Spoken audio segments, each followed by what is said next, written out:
आत्मविश्वास है वो किसी वट वृक्ष की तरह वो बिल्कुल शांत हो और वो धैर्यवान बने।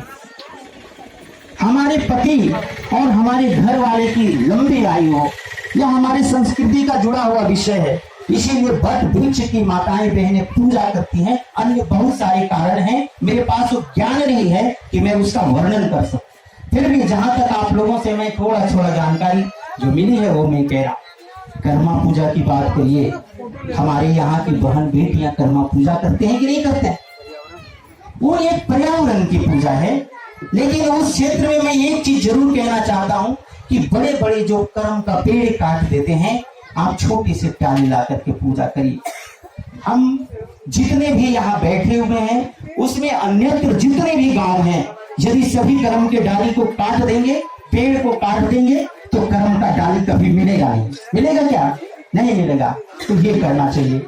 हमारे देश में, हमारे विशेषकर झारखंड की परंपरा है, झारखंड की संस्कृति है कि यहाँ पे सरहुल पूजा करते हैं हम सभी लोग। सरहुल किसका पूजा है? वन देवी की पूजा है कि नहीं? इसीलिए संतों ने कहा भी है, वन देवी सर्वभूतेषु मातृरूपेण संस्थिता नमस्तस्यै नमस्तस्यै नमस्तस्यै नमो नमः। आदेवी सर्वभूतेषु पृथिव्यारूपेण संस्थिता नमस्तस्यै नमस्तस्यै नमस्तस्यै नमो नमः। तो हम सभी माँ भारती के पावन धरती पर हम पर्यावरण को एक जीवन का अंग बनाएं।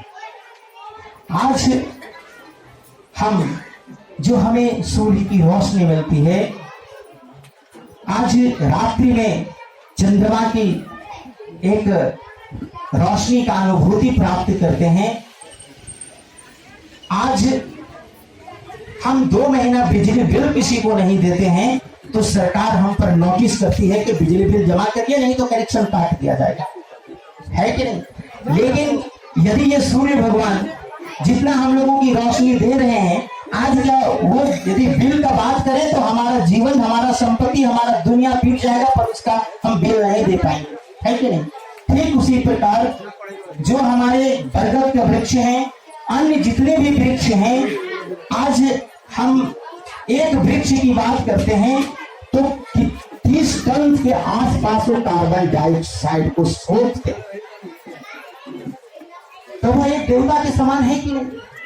हम जंगल में जा करके एक लोटा पानी तो नहीं देते हैं उन्हें, लेकिन वह हमारे लिए जीवन को बचाते हैं। वो साक्षात देवता है। इसीलिए उन्हें कहा गया है कि हम पौधे में परमात्मा देखते हैं। हम इन्हीं शब्दों के साथ, हो सकता है मैं थोड़ा ज्यादा समय लिया हूं, मैं इन्हीं शब्दों के साथ आप सभी को बहुत बहुत धन्यवाद देते हैं। और अजय बाबू को इस तरह के कार्यक्रम में अपनी भूमिका, अपनी भागीदारी और इतनी तन्मयता के साथ आप लोगों ने काम किया है, इसके लिए आप लोगों को बहुत बहुत धन्यवाद। और आज के दिवस में मुख्य रूप से आप सभी जनप्रतिनिधि हैं, मैं आप लोगों से प्रार्थना करना चाहता हूं कि आप जनप्रतिनिधि नहीं हैं, बल्कि आप जीव प्रतिनिधि हैं। ये आपके जो पंचायत का जो एक शेड्यूल है और मुख्य रूप से जो जनप्रतिनिधियों का जो रोल है, उसमें जल, जंगल, जमीन हम कैसे संरक्षित कर सकते हैं, हम उसकी अस्मिता को कैसे बचाए रख सकते हैं, उसमें पंचायती राज व्यवस्था में ये निहित है। जो पुराने जनप्रतिनिधि हैं वो तो अवश्य जानते हैं, पर जो नवनिर्वाचित प्रतिनिधि हैं उन्हें भी सीखने का एक मौका मिला। जहां तक हमें प्रयास हुआ, मैं जरूर कोशिश किया। और जल, जंगल, जमीन का अस्तित्व तब तक रहेगा जब तक धरती है।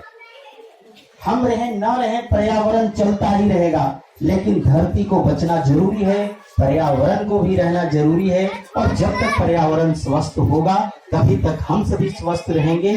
पर्यावरण खराब हुआ, हमारी तबीयत खराब होगी, हमारा जीवन कम होगा, हम सभी बेकार हो जाएंगे।